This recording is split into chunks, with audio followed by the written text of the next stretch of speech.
Hey, what's going on, guys? It's Juan Cristales here. Welcome back. We're going to be talking about the framing package and the framing labor for what we're doing here in this new construction duplex that we're doing in Texas.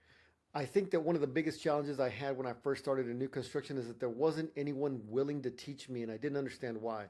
And I still don't understand why. But whatever the case is, it doesn't matter because at this point in my journey, I've been doing new construction for about 5 years, and I'm more than happy to share the information, share the knowledge, and explain to you why duplexes are better than building new construction single family.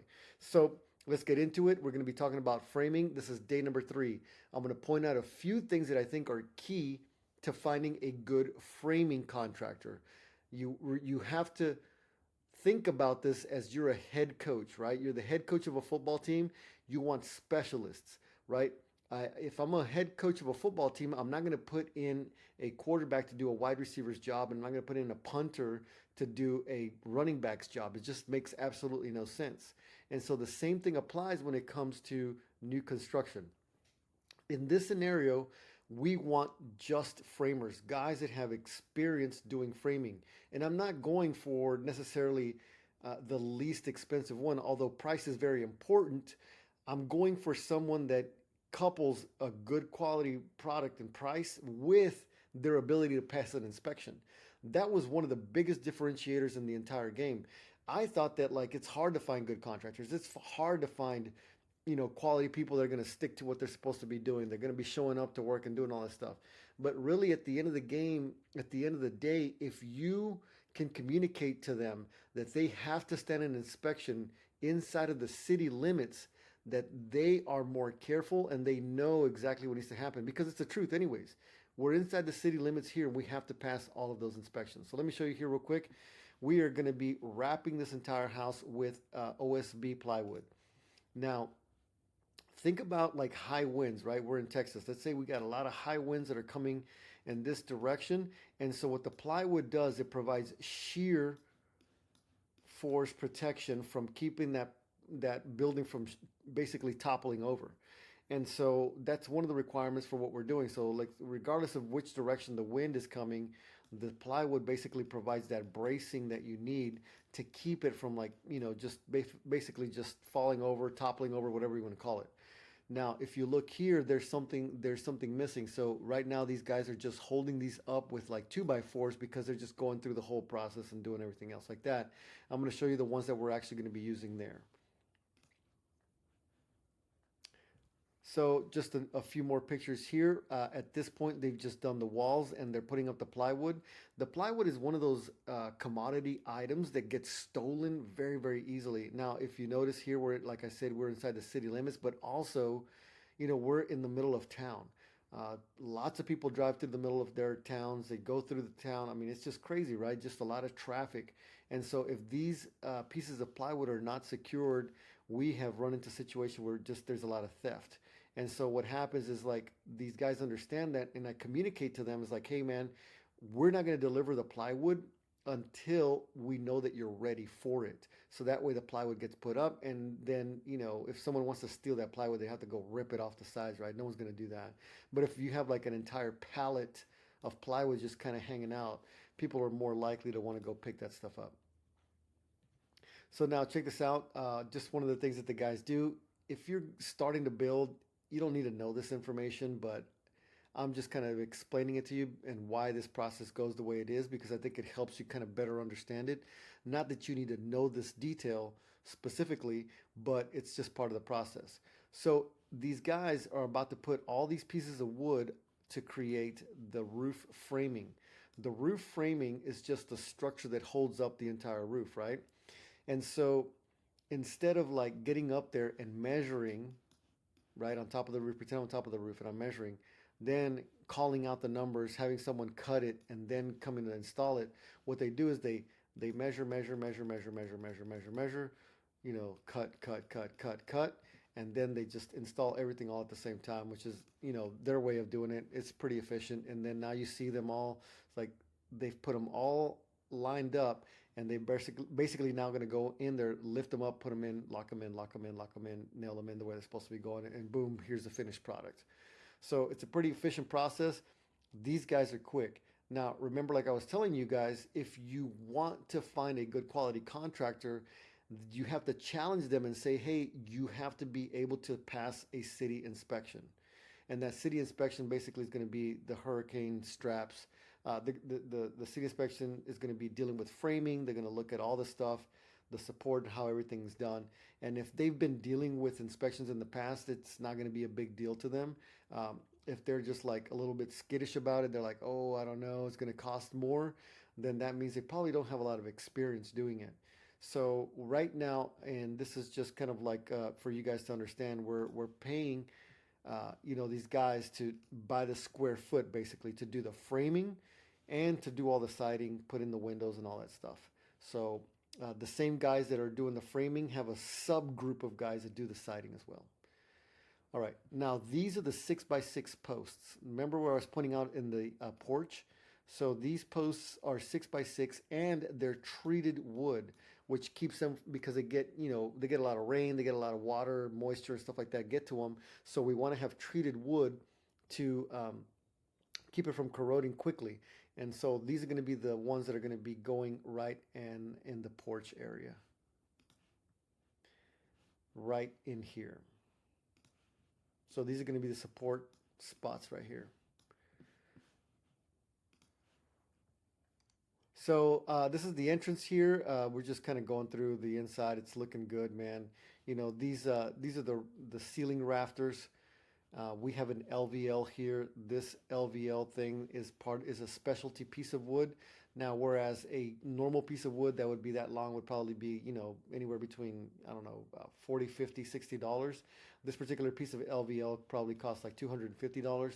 And the reason why is because it's engineered wood to be able to withstand the weight of this large span. So if you think about it, in older homes, before LVLs were a thing, you would have like a column right here to help support all of the weight. And so now with these engineered pieces of wood that are thicker and they're able to go a longer span. So once we get rid of all these things, these are just holding up the walls right now so that it doesn't shift too much.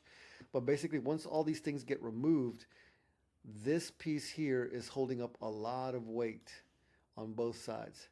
Weight from the roof, weight from the sheetrock, weight from all that stuff. So it allows you to have a bigger open span of area without needing more support columns. Okay, that's the purpose of those LVLs. And then here we are kind of in the living room. I know this looks kind of crazy to you guys, but this is a lot of work that has gotten done in 3 days. But just let me show you real briefly here what this kind of looks like. We have an island here, and the kitchen is going to be right there. We have the stove and all this other stuff here. And then basically we have one of the bedrooms here, one of the bedrooms here, and one of the bedrooms here. The master is going to be on that right side. Yeah, just more of the stuff here for the framing and the structure. And here's what the structure is looking like, man. It's coming along really nicely. These guys are moving really quickly. Tomorrow's going to be day number 4. Tomorrow's a holiday, but like, this is another thing that you have to find with like, contractors or whatever, okay? Is because like, I'm not forcing these guys to work on Sunday. I'm not forcing these guys to work on Monday during a holiday. It's their choice. But, when guys are eager and hungry to work because they know that sometimes they may not get as much work during the holidays, especially during the Christmas time. There's a lot of stuff going on. Maybe there's not a lot of work. They're going to cram in work as much as they can. They're just going to cram it as best as they can. And, one of the hard rules that we have is like absolutely no drinking on the job. And so my idea is the typical contractor that's in charge of like something like this is going to be an older gentleman, probably like in his 40s. That's going to be in charge of this entire thing. He is going to have his group of guys that are going to be younger because I mean this is really a young man's sport, quite frankly. Getting up here and doing all this stuff, it really is, But the guy who's actually in charge of the entire crew and he's calling out the measurements and just kind of orchestrating the entire thing, he's like in his 40s. And, I look for guys that don't drink, honestly, man, because it's just like so much easier. I don't have to worry about them being hungover on holidays and stuff like that because they're like, hey, man, we got to work. We got work to do. Let's see, just a couple of other things here. This is looking at it from the other side. So now let me back up. This is what I was talking about. This particular duplex is going to be split right down the middle right here. And so one of the entrances is going to be on this side, and then one of the entrances is going to be on this side. And the benefit of it is that, we have a corner lot, so we are able to, instead of putting them side by side, we're putting them opposite of each other, which is kind of cool because then no one has to worry about like parking, being next to each other and stuff like that. So it's actually kind of nice. This is the back side of the duplex here, and basically here the MLK entrance, and then you have the North Campbell Street entrance on this side here. But everything is looking good, guys. That's the last of the pictures that I have. This process is coming along quickly. We're ordering more stuff. One of the things that I want to show you here real quickly. Okay, so I just wanted to show you guys here. This is the living room where I was talking about. These are specialty items that come with it. This is part of the framing package, okay? And this is all common knowledge. This stuff will, as you understand this process, it doesn't seem so overwhelming. But these are just little things that are required as far as the framing package goes. This Simpson strong tie here basically gets cut into little, 24-inch pieces. This is 150 foot, 16 gauge, yeah. It's 150 feet come in that little roll. And these are going to be put right here by the window. So you have 12 inches up, 12 inches down. That's where those get put in around the windows right there. So that's one thing that's a specialty item that's part of the wind inspection. The other one is going to be these joist hangers. So I know that we have different kinds here of joist hangers that we're going to be ordering. And these are essentially going to be going right here underneath the actual joist itself. So this LVL is going to be holding the weight. So these things go right here. You're required to have one on each. They're already held up right now. Then we have, what else do we have here? We have the hurricane straps. These particular ones are the ones that are going to be going, from the 2x4, and you see how they turn? They go from the 2x4 to the actual top plate. This is a double top plate, as it's part of the way it's built, required. But they go here. So we have 300 of them because it's like one on, one off, one on, one off, one on, one off, and all the way around the entire structure. Those are the little hurricane strap things. And that's really all the other additional things that we're required to have for the framing package. There's a couple of other items that are just part of this thing, but it's really nothing too crazy. There's a little piece of foam that goes underneath it's like a mud stop thing that goes underneath here. It's like a little piece of foam. They sell them in gray, they sell them in pink, whatever, but that's something else that we need to have. But all this stuff is just part of the framing package that the framers know naturally to do anyways. So in your material takeoff, whenever you order all the stuff for your framing package, that all comes with it. And these guys all know that that's part of where that needs to be done. So that's all I got for you guys today. A lot of good updates here for the 401 MLK duplex that we're doing. We got a lot of stuff going on, and we're going to be getting this sucker pretty much finished up soon, man. I'm glad that we're able to get this process going. Next, I have to start thinking about windows. I have to start thinking about siding. I have to start thinking about exterior doors. That's pretty much the next thing. We have to order the material for the roofing because once the siding and the windows are in, we can get air quotes dried in, and then we want to make sure that we have the roof and all the siding and everything else completed. All right, guys, I'm going to show you all that stuff a little bit later. This video has gotten way too long already. I try to keep them short, but it's kind of hard when I have to go into details and try to explain to you guys everything. It's not that complicated.